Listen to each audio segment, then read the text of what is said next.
കനത്ത മഴയിൽ സംസ്ഥാനത്ത് വ്യാപക നാശനഷ്ടം. വിവിധയിടങ്ങളിൽ റോഡ് ഇടിഞ്ഞു താഴ്ന്നു. ആലപ്പുഴ പുറക്കാടും കൊല്ലത്ത് കിഴക്കേ കല്ലടയിലും വീടുകൾക്ക് മുകളിൽ മരം വീണു. മഴക്കാല മുന്നൊരുക്കങ്ങൾ പരാജയപ്പെട്ടതോടെ കൊച്ചി, തൃശൂർ, കോഴിക്കോട് നഗരങ്ങളിൽ വെള്ളക്കെട്ട് ദുരിതം അതിരൂക്ഷമായി. തൃശൂരിൽ പ്രതിപക്ഷ കൌൺസിലർമാർ പ്രതിഷേധവുമായി തെരുവിലിറങ്ങി.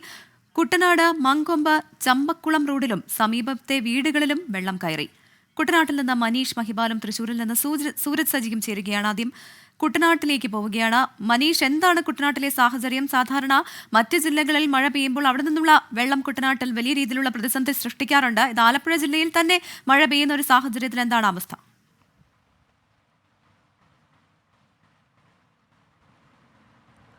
പ്രവിധ മണിക്കൂറുകൾ മാത്രമാണ് ആലപ്പുഴ ജില്ലയിൽ പല സ്ഥലത്തും കുട്ടനാട്ടിൽ പ്രത്യേകിച്ച് മഴ പെയ്തത്. പക്ഷേ നിലവിലത്തെ പ്രശ്നം ഈ പാടശേഖര സമിതികളിലൊക്കെ തന്നെ ഉണ്ടായിരുന്ന പാടശേഖരങ്ങൾ ഉണ്ടായിരുന്ന വെള്ളം മൊത്തം നിലവിൽ വീടുകളിലേക്കും റോഡുകളിലേക്കും പോകുന്ന സ്ഥിതിയാണുള്ളത്. ഇപ്പോൾ എനിക്ക് പിന്നിൽ കാണുന്ന ഒരു പാടശേഖര സമിതിയുടെ അതായത് കൃഷിയിടമാണ്. അവിടെ അവർ കൃഷിക്ക് ശേഷം ആ ഒരു സ്ഥലത്ത് വെള്ളം കയറ്റിയിടുന്ന നടപടിയുണ്ട്. സ്വാഭാവികമായി അവർ ചെയ്യുന്ന നടപടിയാണത്. പക്ഷേ അതിനുശേഷം അതിനു മുൻപ് തന്നെ, അതായത് മഴയ്ക്ക് മുൻപ് തന്നെ ഈ വെള്ളം മാറ്റിയിടേണ്ട നടപടി നേരത്തെ ചെയ്യേണ്ടതാണ്. പാടശേഖര സമിതികളോ സർക്കാരോ ജില്ലാ പഞ്ചായത്തോ ഒക്കെ തന്നെ ഇടപെട്ട് കൊണ്ടുവേണം അത്തരത്തിലുള്ള ഇത് നീക്കേണ്ടത്. പക്ഷേ ഈ രീതിയിൽ പാടശേഖര സമിതികളിൽ നിന്ന് വെള്ളം നീക്കാത്തത് മൂലം കുട്ടനാട്ടിൽ പല പ്രദേശങ്ങളിലും വെള്ളം കയറുന്ന സ്ഥിതിയുണ്ടായി. ഇന്ന് മങ്കൊമ്പിൽ നിന്നും നെടുമുടിയിലേക്കുള്ള റോഡിൽ, ചമ്പക്കുളത്തേക്കുള്ള റോഡിലൊക്കെ തന്നെ വെള്ളം കയറി. 250-ലധികം വീടുകളിലേക്ക് വെള്ളം കയറി. അത് സാധാരണ ഒഴിവാക്കാവുന്ന വിഷയമാണ്. കാരണം കാലവർഷം അടുക്കുമ്പോൾ ശക്തമായിട്ടുള്ള മഴ പെയ്യുന്ന സമയത്താണ് സാധാരണ ഇതിൽ കുട്ടനാട്ടിൽ വെള്ളം എത്തുക.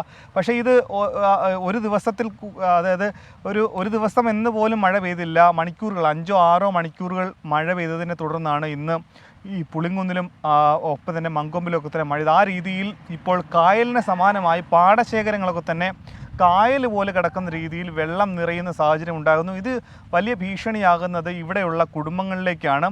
കൃത്യമായ മഴക്കാല മുന്നൊരുക്കങ്ങൾ നടത്താത്തതിൻ്റെ ഭാഗമായിട്ടാണ് ഇത്തരത്തിൽ ഈ രീതിയിൽ വെള്ളം വീടുകളിലേക്കും ഒക്കെ തന്നെ റോഡുകളിലേക്കും തന്നെ പോകുന്നത്. നിലവിൽ മങ്കൊമ്പിൽ നിന്ന് ചമ്പക്കുളത്തേക്കുള്ള റോഡ്, ചമ്പക്കുളത്ത് നിന്ന് എടത്തുവയിലേക്കുള്ള റോഡ്, മങ്കൊമ്പിൽ നിന്ന് പുളിങ്കുന്നിലേക്കുള്ള റോഡ്, ഈ റോഡുകളിലേക്കുള്ള ഗതാഗതം ഇപ്പോഴും പ്രശ്നമാണ്. അവിടെ ഒരുപാട് വാഹനങ്ങൾക്ക് കടന്നു പോകാൻ പറ്റാത്ത സ്ഥിതിയും, ഒപ്പം തന്നെ വീടുകളിലേക്ക്, 100 കണക്കിന് വീടുകളിലേക്ക് വെള്ളം കയറിയിട്ടുണ്ട്. പലരും വീട് മാറി താമസിക്കാനുള്ള സ്ഥിതിയിലേക്ക് കൂടി എത്തിയിട്ടുണ്ട്. പ്രവിധ, ശരി, കുട്ടനാട്ടിലെ സാഹചര്യം എന്താണ് എന്നതാണ് മനീഷ് മഹിബാൽ ഇപ്പോൾ പ്രേക്ഷകരുമായി പങ്കുവച്ചത്. ഇനി തൃശ്ശൂരിലേക്ക് പോകാം. സൂരജ് സജിയുണ്ട്. സൂരജ്, തൃശ്ശൂരിലെ സാഹചര്യം എന്താണ് നിലവിൽ? നല്ല മഴയുണ്ടോ അവിടെ? അതോടൊപ്പം തന്നെ മഴക്കെടുതിയും റിപ്പോർട്ട് ചെയ്യുന്നുണ്ടല്ലോ.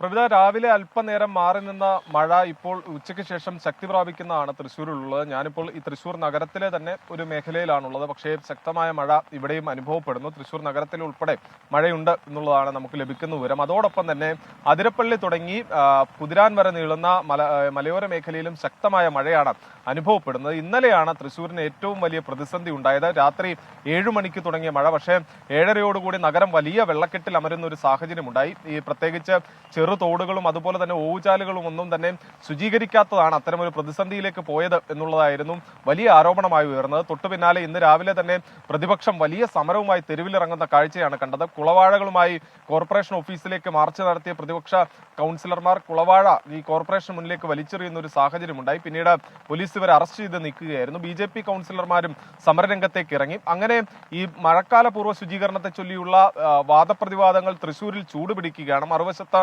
മഴയും ശക്തമാകുന്ന ഒരു സാഹചര്യമാണുള്ളത്.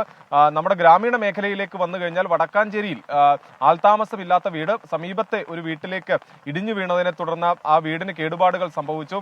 അതോടൊപ്പം തന്നെ ദേശമംഗലത്ത് ഒരു റോഡ് ഇടിഞ്ഞു താഴ്ന്നിട്ടുണ്ട്. അതോടുകൂടി ആ ദേശമംഗലത്ത് പൂർണ്ണമായും ആ മേഖലയിലെ ഗതാഗതം സ്തംഭിച്ചിരിക്കുന്ന ഒരു സാഹചര്യമാണുള്ളത്. അങ്ങനെ ഗ്രാമീണ മേഖലയിലും മഴയെ തുടർന്നുള്ള ദുരിതം വളരെയേറെ ശക്തമാണ്. എന്തായാലും തൃശ്ശൂരിൽ ഇന്നലെ ഉണ്ടായ പ്രതിസന്ധി കണക്കിലെടുത്തുകൊണ്ട് ജില്ലാ കളക്ടറുടെ നേതൃത്വത്തിൽ പ്രത്യേക യോഗം ചേർന്നുകൊണ്ട് തുടർ നടപടികളെല്ലാം തന്നെ ചർച്ച ചെയ്തിട്ടുണ്ട്. ഇന്നലെ ഈ പ്രശ്നങ്ങളുണ്ടായ ഓവുചാലുകളെല്ലാം തന്നെ ഇന്നലെ രാത്രിയോടുകൂടി തന്നെ പൊളിച്ചു മാറ്റിയിരുന്നു. തുടർന്ന് ഈ വെള്ളം സുഗമമായി ഒഴുകിപ്പോകുന്നതിന് വേണ്ടിയുള്ള തയ്യാറെടുപ്പുകൾ നടത്തിയിരുന്നു. എന്തായാലും ജില്ലാ കളക്ടർ യോഗത്തിന്റെ കൂടി അടിസ്ഥാനത്തിൽ തുടർ നടപടികളുമായി ജില്ലാ ഭരണകൂടവും മുന്നോട്ട് പോകുന്നുണ്ട്. പ്രവിധ, ശരി, തൃശ്ശൂരിൽ മഴയോടൊപ്പം മഴക്കെടുതിയും റിപ്പോർട്ട് ചെയ്യുന്നുണ്ട്. വിവരങ്ങളാണ് സൂരജ് സജി നൽകിയത്.